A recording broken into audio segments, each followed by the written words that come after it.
Assalamualaikum warahmatullahi wabarakatuh. Nama saya Setra Rahma Ramadan dari kelas 12-7. Di sini saya akan mempresentasikan materi faktor-faktor kemunduran peradaban Islam di dunia. Masa kemunduran Islam tahun 1250 sampai 1500 Masehi.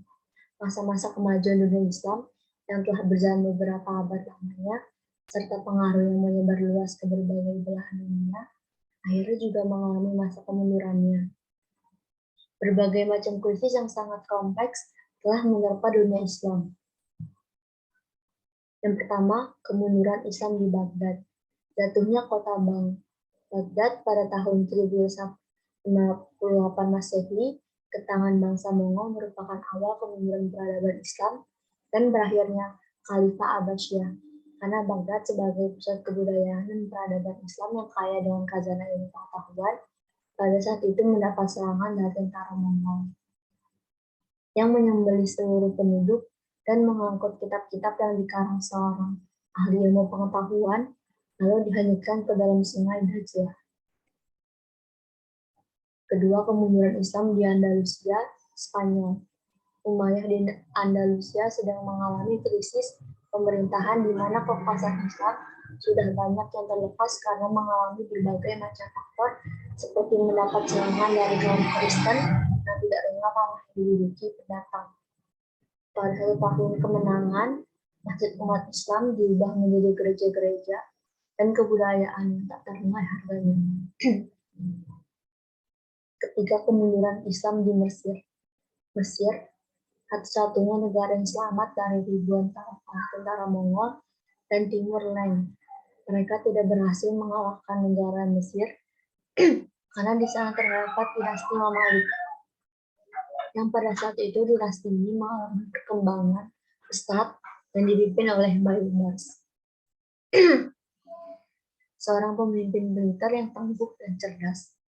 Kemunduran dinasti Mamalik ini disebabkan karena para sultan tidak memperhatikan kesejahteraan masyarakatnya, lebih mementingkan diri sendiri. Faktor-faktor kemunduran peradaban Islam di dunia. Pertama, mayoritas umat Islam terlalu cinta terhadap diri dan takut mati. Pada era modern seperti sekarang ini, banyak yang melanda umat Islam dalam bentuk cinta kepada dunia dan takut kepada kematian. Terbukti, ketika meninggalkan pekerjaan sedikit saja, mereka banyak kerugian. Dan ketika badan merasa sedikit sakit, mulai terburu-buru untuk berobat, karena takut apabila mati dan ketika kita lupa dalam mengerjakan sholat, hanya dengan gampangnya menyepelekan. Padahal hakikat yang memberikan kesembuhan dari segala jenis penyakit hanya Allah. Dan kematian pasti akan menghampiri kepada setiap makhluk yang bernyawa.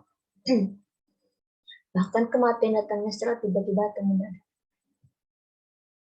Kedua, umat Islam kurang bersatu dan mudah berpecah belah.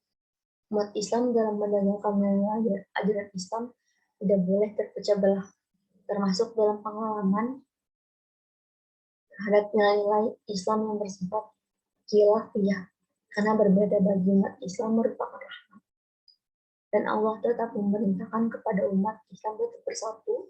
Perbedaan adalah sunnatullah, karena itu perlu disikapi secara biasa. Jangan sampai berlebih-lebihan, apalagi hingga menimbulkan perpecahan. Umat Islam harus senantiasa waspada terhadap pihak-pihak yang sengaja memprovokasi atau sengaja membuat agar umat Islam menjadi terpecah belah. Ketiga, umat Islam tidak memperhatikan ajaran Islam yang termuat dalam Al-Quran dan hadis dan konsisten. Tidak ada kata kunci yang dapat berarti bagi umat Islam dalam mewujudkan keinginan untuk meraih kemajuan, kecuali harus kembali kepada Al-Quran dan hadis. Karena Al-Quran dan hadis yang dapat mengangkat harkat dan martabat kaum umat muslim, menumbuhkan keyakinan kaum muslimin dalam melawan musuh-musuhnya, dan mengangkat suatu kaum yang merendahkan kaum lain. 4. Umat Islam belum bijak menentukan prioritas. Islam memerintahkan kepada setiap pemeluknya agar pandai menentukan skala prioritas. Prioritas dilakukan karena dua hal, yaitu dasar kepentingan dan dasar pendahuluan. 5. Umat Islam kurang menguasai media massa.